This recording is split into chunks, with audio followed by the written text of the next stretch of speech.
I want to thank you all so much for coming, and we're going to open the microphone up for each of you, if you care to, share some memories of Aunt Jan and things that you would like others to know about her that they might not know. So if you'd like to share experiences, stories, qualities, whatever, we all would love to hear it. And I'd like to start with one of her dearest friends, May. May, would you come on up? By the way, my name is Elisa, if we haven't met, and I look forward to meeting all of you, and I'll talk later. So May, take it away.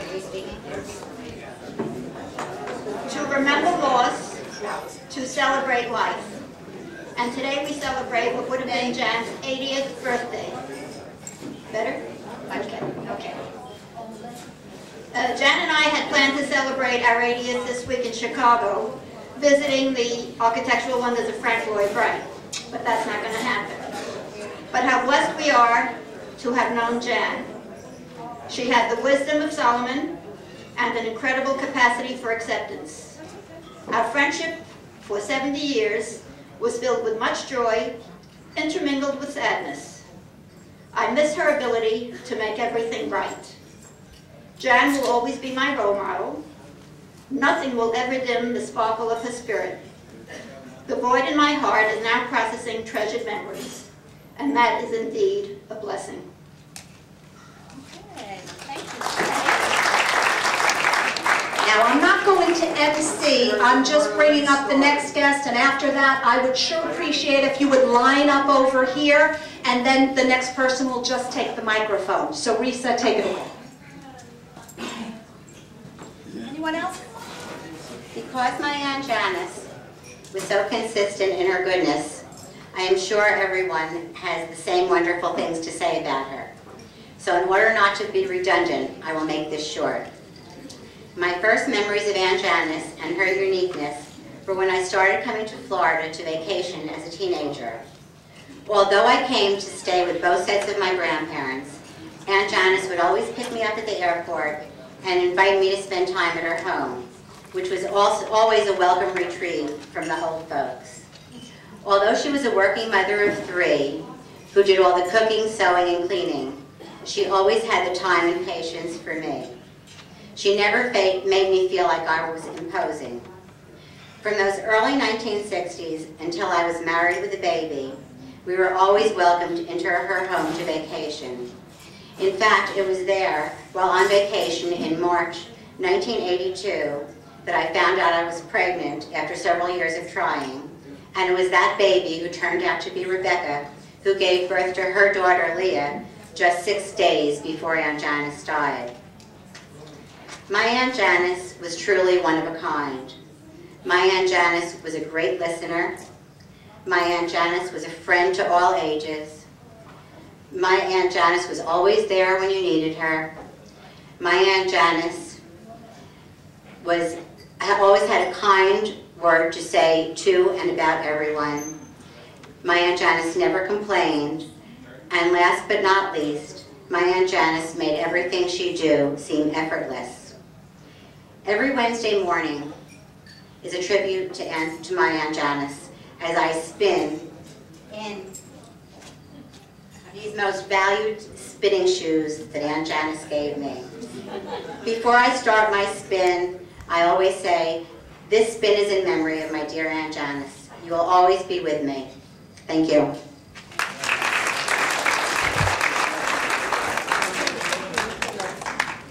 Lois, you're on. Lois, you're on. Hi. Some of you don't know me. My name is Lois.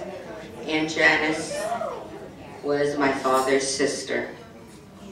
How lucky could I be to have her in my life for so many years? I could go on and on all evening about the wonderful human being she was with all her beautiful qualities. But if you are here, you know them. She was just too good to be true, but she was. I was so lucky. The Friday night before she passed, I slept over in the hospital, and we sat on the couch in her room. She had her legs across my thighs. It was such a warm, tender feeling, and we talked for hours. I don't think I will ever forget that night. As long as I live, it was very special. She told me she would always be an angel on my shoulder, and she was. Unfortunately, she passed, but because of her illness, she saved my life. I had a nodule in my lung for 3 years. No big changes, but on April 19th, the day before she passed, I went for a biopsy of the nodule as per Aunt Jan's advice. It came back, luckily, stage 1. I had surgery, no chemo, no radiation. I'm 100%. My beloved aunt saved my life. I'm now going to read a letter she sent to my uncle before she passed.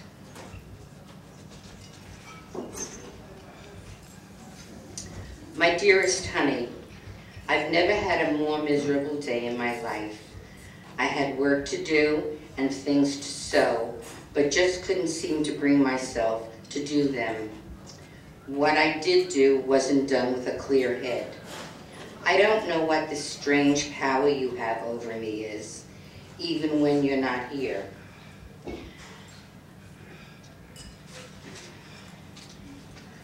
I'm lying in bed and writing this, so I hope that you can decipher it.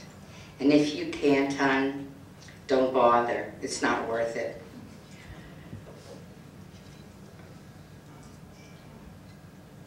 I'll end this letter now, as I really must be on a downgrade mentally and can't be tired physically because I've gotten all the sleep I've needed. Yours as always, Janice. I love you, sweetie. Remember that, regardless of anything I may do or say ever, I'll love you till the day I die. And when that day comes, I'll still be with you, if not only in spirit. You'll be able to keep my ashes near you always. Yes, my dear, you talked me into it. Cremation is what it shall be. I'm sure that we could make such beautiful ashes together. Love again, Janice. This was written in 1948.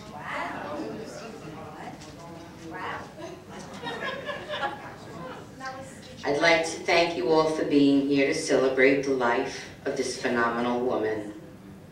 I love you and I miss you, Aunt Jan. Happy birthday.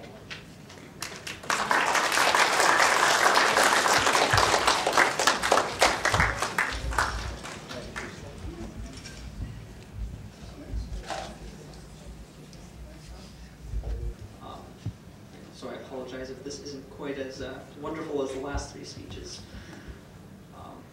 I would like to say a few things, though. When most of my memories of Janice, she was my grandmother, are from when I was younger. When you're a teenager and your grandmother takes you shopping for clothes, usually that's a bad thing. In my case, it was a huge benefit. To the extent that I have any fashion sense at all, which not really, but any that I do have comes from her, and among many other things. There's not really too much else I can say. I mean, she was a remarkable woman. We all knew this. Sharon and I are actually conceived just before Janice passed. And we're naming her Janice in her honor. I can only hope that our daughter has even half of the strength and amazing qualities of her namesake.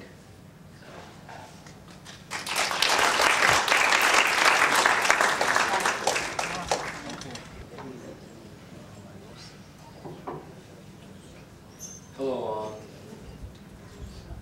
Janice was my great aunt, my mother, and my grandfather's sister. Very, very special to me. It's funny, whenever I saw her, I would see my grandfather in her, and it was a great comfort also when he left and passed passed away. He was my hero. And my aunt was as well, so I never met a stronger lady in my life. Next to my mother. And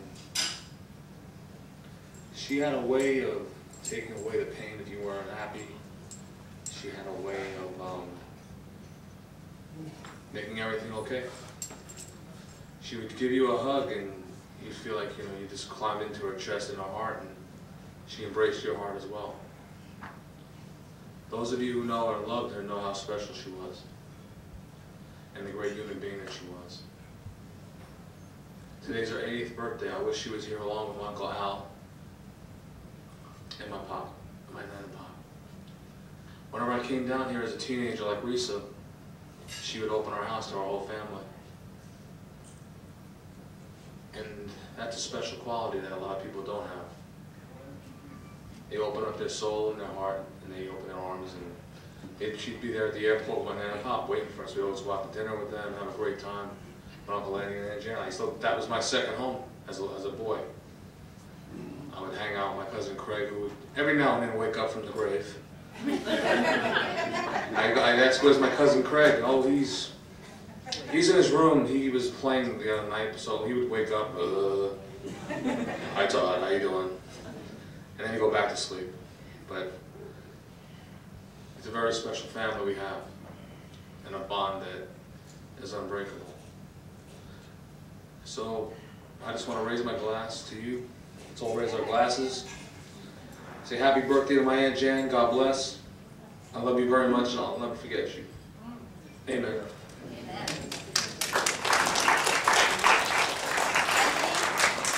Move things along. Again, thanks for coming, everyone. Now, I did actually make some notes, and the reason I did is because I talk a lot, and I'm not very concise, and otherwise I'd be on the microphone for hours, and I didn't want to bore y'all, so I did make notes. I wanted to share with you a little bit about my Aunt Jan. She truly was one of my all-time favorite people, and this happened basically in the late 80s, early 90s. Prior to that, I really didn't know her. She was just my aunt. But she became one of my best friends and closest confidants at that time. It was after my father passed, and my father being my Uncle Ed's brother, the oldest brother. And so that's when we really started getting to know one another. And many of you have already talked about the great qualities of her personality and her nature, and I don't need to tell you about that. You all know that. But I wanted to share with you two of the many gifts that she gave me personally. And I think many of you can identify with this. As we get older, our friends become our family, because our family, of course, passes. And for me, this is really important because I have no parents, I have no children, I've never been married, and quite frankly, I don't want to get married. So I'm really all alone in the world. So my friends have become my family. And Aunt Jan gave me an amazing gift. She gave me Tink, and she gave me Lois and Stanley. And they are as close to me as my brother, and my brothers Charles and Robert, and my sister Cam. And that's the first gift she's given me, because without her, they would not be in my life, and they're now my family. So thank you, Aunt Jan. The second thing that Aunt Jan gave me was perspective. Perspective of stuff. Remember the George Carlin thing about stuff? Well, now I'm sure you can see I'm a material girl. What can I say? I love clothing. I love jewelry. I love the very fine things in life. Make no mistake about that. I'll always love those things. But the bottom line is, that's only things money can buy. What Aunt Jan gave me, helped teach me, was that friendship, family, love, and happiness, money can't buy those things. And those are the true important things in life. And I just hope that as I continue my journey in life, that I can become even just a little bit part of the total woman that my Aunt Jan was. And I'm so blessed to be here to celebrate her life and to meet all of you who have made her life special as well. So thank you for coming.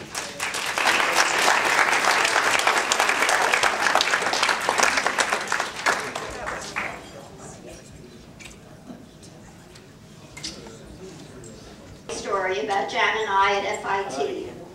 We were given an assignment to interview Betty Betts, the designer, and we were very excited. We're both 18 years old, and the thought of interviewing the designer was great. Well, she had other plans, and we ended up interviewing Irving Berlin. Instead of being delighted about that, we were disappointed, okay? And we came, and he said, I'm going to play a song for you on the piano that I played when I wrote Alexander's Ragtime Band. Oh, we were very impressed, okay? They continue, and afterward, he wanted to get some reaction, so he told us he was resurrecting a song called What'll I Do? What'll I do if you are far away and I am blue, what can I do? And he played it for us, and he sang it, and wanted to know what we thought. We told him it will never work. Frank Sinatra recorded it, and it was a major hit. So much for what we knew. Okay. A story about you and Lenore and Aunt Jan changing your names. Can you tell that Frank story? Sinatra's story. Which one was that? The Bobby Sox. Okay. Naturally, as Bobby Soxers, we loved Frank Sinatra. And we would go to the Paramount at 8 o'clock in the morning, see the movie, see Frank Sinatra, see the movie, see Frank Sinatra, see the movie, see Frank Sinatra. All without any food, just sitting there and watching and being very overjoyed. But that was fun. Which one, Eddie? Changing your names. Spelling. The name change. Oh yes, somewhere about the age of 15, none of us liked the way our names were spelled. Mine was M-A-Y, so I spelled it M-A-E. Janice was J-A-N-I-C-E, and she changed it to J-A-N-I-S. Lenore was L-E-N-O-R-E, she changed it to L-Y-N-O-R-E. And we kept it. None of us have the names that we had on our birth certificate.